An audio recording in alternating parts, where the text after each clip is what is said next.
O silêncio de Deus havia se estendido por longos anos. A promessa de um filho parecia quase enterrada nas areias do tempo, e o ventre de Sara, já morto aos olhos da natureza, era a prova viva de que, humanamente, tudo havia acabado. Mas no calendário divino, nada estava esquecido.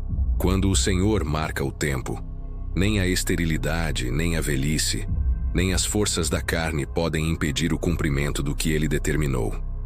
E então, finalmente, a aurora da promessa brilhou. O Senhor visitou Sara, como havia dito, e fez o Senhor a Sara como havia prometido.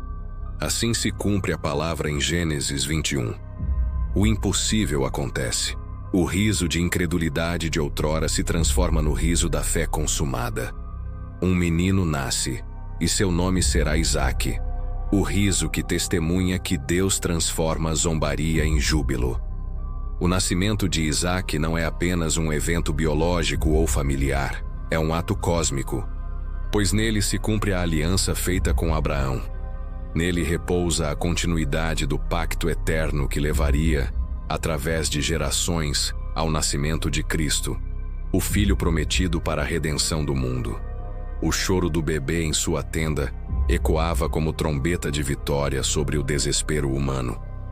Mas junto com a promessa, veio também o conflito. Ismael, o filho da carne, crescido no seio da casa de Abraão, não podia compartilhar do mesmo destino. Ao ver o menino da promessa, zombou. E nesse gesto se cumpriu o princípio espiritual que Paulo mais tarde revelaria. O filho da escrava sempre perseguirá o filho da livre. A tensão entre carne e espírito se tornou encarnada na própria casa do patriarca. Sara, ao perceber a afronta, clamou por separação. Lança fora a escrava e seu filho, porque o filho da escrava não herdará com o filho da livre. Duro parecia aos olhos de Abraão, mas Deus confirmou a palavra, pois a promessa não podia ser confundida com a obra da carne. Assim, Ismael e Agar foram despedidos ao deserto, e Isaque ficou como sinal da promessa preservada. Nesse contraste sombrio, aprendemos que o plano de Deus exige ruptura. O riso da promessa não pode conviver com a zombaria da carne. A herança eterna não se mistura com os esforços humanos. É no impossível, no improvável, no ventre morto, que o Senhor revela sua glória. Assim, Gênesis 21 nos introduz ao nascimento da promessa, ao conflito da carne contra o espírito e ao Deus que cumpre sua palavra, mesmo quando todas as esperanças parecem já enterradas. A promessa havia nascido, mas a paz não, pois o nascimento de Isaque não foi apenas um momento de júbilo, mas também o início de um conflito inevitável. A carne e o espírito não podem coexistir em harmonia. O filho da escrava zombava do filho da livre, e a tensão se tornava insuportável dentro da casa de Abraão. Sara, movida pela intuição do plano divino, levantou sua voz com dureza. Lança fora a escrava e seu filho. O coração de Abraão estremeceu, pois embora Ismael não fosse o filho da promessa, ainda assim era seu filho de sangue.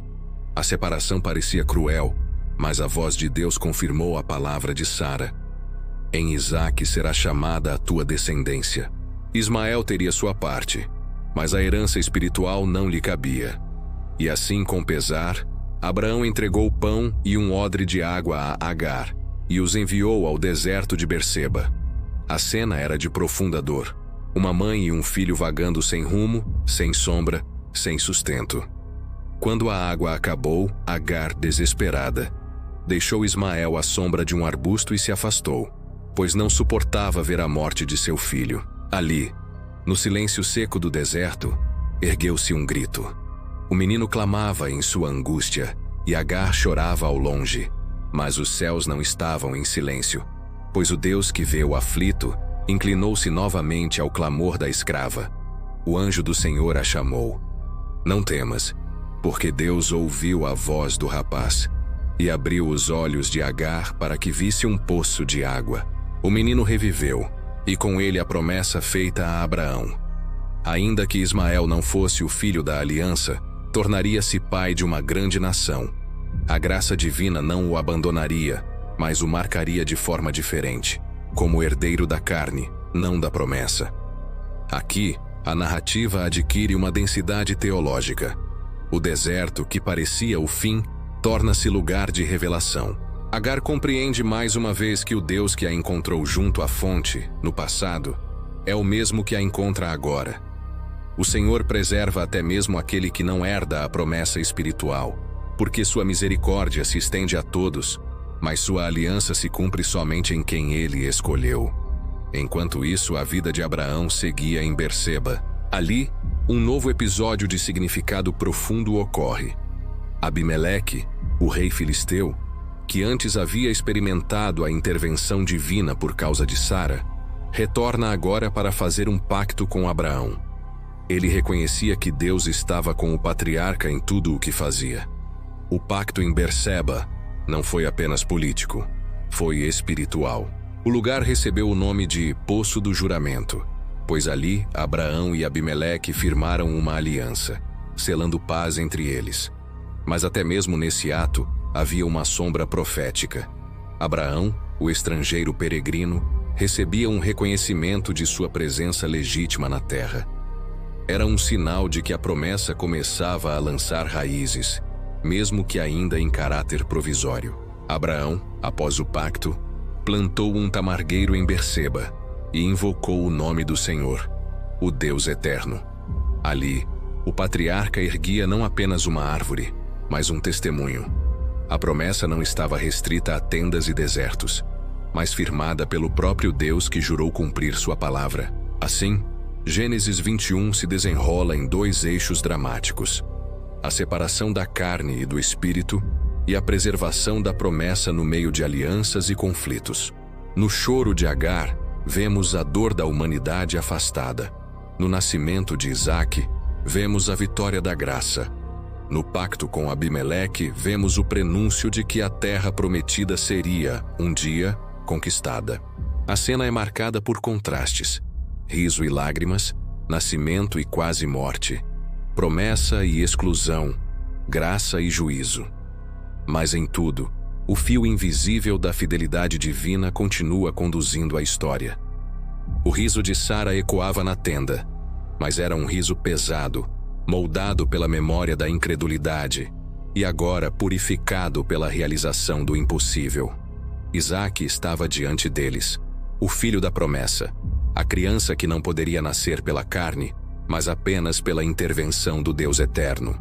Contudo, junto ao riso da promessa, surgia também o choro da rejeição. Agar e Ismael, expulsos ao deserto, tornavam-se um testemunho vivo da separação entre carne e espírito. No silêncio ardente do deserto, Ismael quase pereceu, mas Deus, em sua misericórdia, abriu os olhos de Agar e fez jorrar uma fonte de água. Ali, entre lágrimas e sede, compreendeu-se que mesmo os filhos rejeitados pela promessa não são esquecidos pelo Criador. Mas havia uma diferença eterna. Isaque não sobreviveria apenas, ele herdaria. O riso de Isaque era mais que humano, era profético, era sinal de que a promessa de Deus não falha, e que o pacto estabelecido com Abraão caminhava para algo maior que a própria compreensão humana.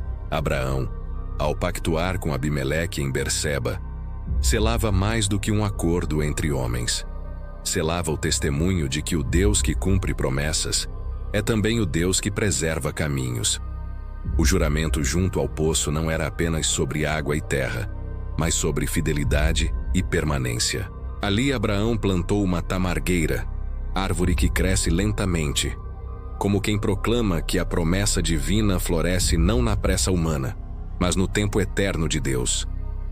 Isaque era agora o sinal visível de que a promessa não era fruto de obras humanas, mas da graça soberana. Ismael representava a carne, a tentativa de apressar os planos divinos, a vontade de conquistar pela força o que só poderia ser recebido pela fé. Assim, o drama do capítulo se converte em uma parábola eterna. Carne e espírito não herdam juntos.